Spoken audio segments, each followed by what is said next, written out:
This is Umar for BoxNation in association with Global Next Round. I'm joined by Liam Cameron and maybe his son in parts of this. Had to warn him. Don't come down. He thinks it's a YouTube live. How old is he? 6. I'm sure he's on his phone and stuff like most kids nowadays now. Hopefully, hopefully. Liam, right. So, big news regarding yourself. We were awaiting an opponent for you, sort of a tick over comeback fight, if you like. I know you said you were going to go into someone tough and durable, but this is another a ball game here because Daniel Lappin obviously pulled out his fight with Troy Jones, and now you going with Troy Jones. When you got the call from Lee and from Queensbury about going in with Troy on November 1st, what was the initial reaction? I just were happy. I thought, yeah, let's do it. I thought at first, I thought it said the other Troy. Is it Troy Williamson? What, like So heavyweight? I thought it were gonna be. I thought it were him. So I just said yeah. Then when I found out with the other guy, Yeah, Troy Jones. Obviously, he was in action last time against Ezra Taylor. What did you take away from that fight? I thought it was a competitive fight between the pair of them, Liam. oh sorry, my thing's gone. I've still got you. Is You it there? back? Yeah, is it back? Yeah, you're back. Did you hear the question? Yeah, yeah. This is gonna sound really arrogant or ignorant. I've never seen him box ever. Ah, okay. I've never seen him fight. Last time I watched opponents were Lyndon Arthur, and I was watching him on YouTube, and it scared me to death. He were icing everyone who I watched. So from that day, I thought, I'm not watching him. Let me trainer do it. I've heard about Troy. He's a good fighter, up and coming fighter. He'll be game. He'll come for it, but I've never watched him. Okay. Are you not going to watch him during this camp then? No, Okay. Um, well, do you know anything about him? just from Birmingham, innit? There we go. There you go. I know I'm being legit here. Honestly, I ain't seen him box. Very good things about him, but I've not watched him box. So when you went into the first Whitaker fight, had you not seen him box either? So when I boxed Ben, I think I saw one fight at him. Um, I think I saw one fight at him. I think it were against that Leon Willings.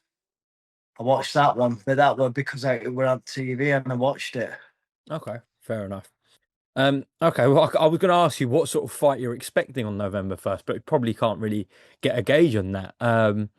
But yeah, he's a come forward sort of all action type tough guy. So I'm sure it'll be a good fight between the pair of you. Liam, if it does go your way, in your opinion, when it goes your way on November 1st, it could be Lappin for you next, who you've called for. It could be the winner of Edmondson and Taylor, which has been announced for October 25th. So is that the direction do you think you're heading in after November 1st? Yeah, it's one step at a time. Beat this guy, look good doing it.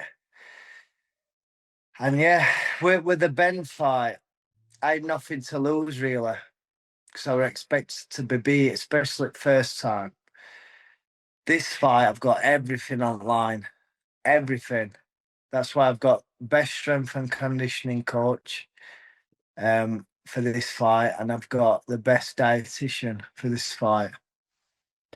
Yeah, look, that's a good point that you make there actually. Now, because of your name through the two Ben Whitaker fights in the light heavyweight division, that's why I asked you. You looking maybe at a Lappin or the winner of Edmondson Taylor who are fighting for the British and Commonwealth because your name carries weight in domestically in the light heavyweight division now. So, there'll be something in it for the winner of, for example, of Edmondson Taylor to fight you. Because I think if you're in it now, it's a big fight domestically, Liam. Yeah, they're all good fights, aren't they? That's why I'm staying at light heavyweight. I want to be in best fights they could possibly can be.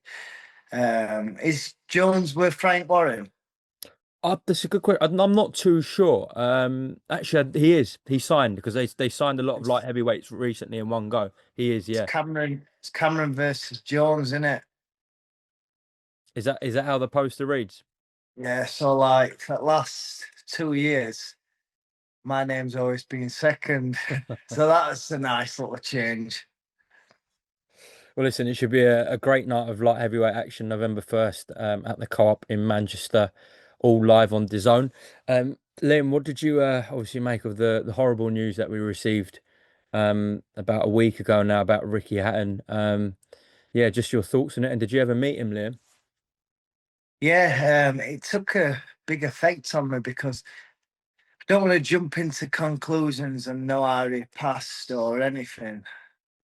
But if I think it is what it is because of mental health and that, it hurt because like I've been thinking to myself, you can have everything, money, belts, fame, and if you're just not happy, you're not happy, are you? So I think it's okay having money, but also you've got to learn how to be happy, and that's something I need to start doing. Is enjoying life a bit better, not being 100 miles an hour with boxing, thinking I need to make this happen. It was terrible news. I've got a story with Ricky, and I used to spar his light middleweight or middleweight, Sergey Rabchenko. Oh yeah. So he was a Russian guy. So he was a good fight. I think he stopped Ryan Rhodes.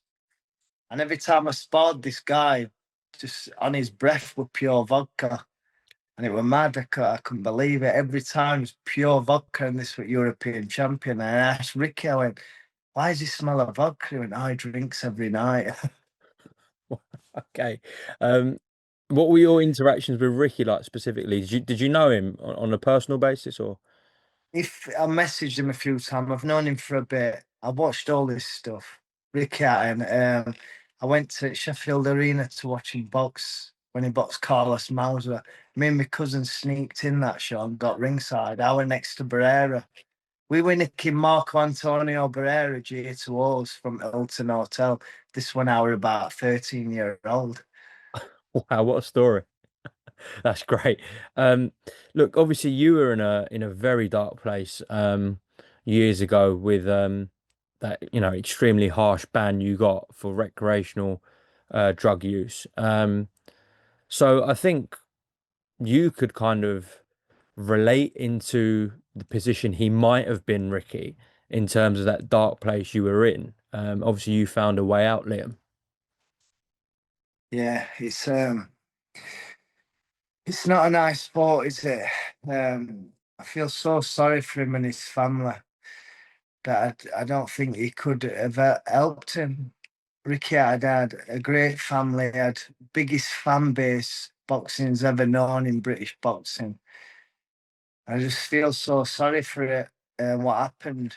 That's why now I've become an ambassador for this charity called Boxers in Need.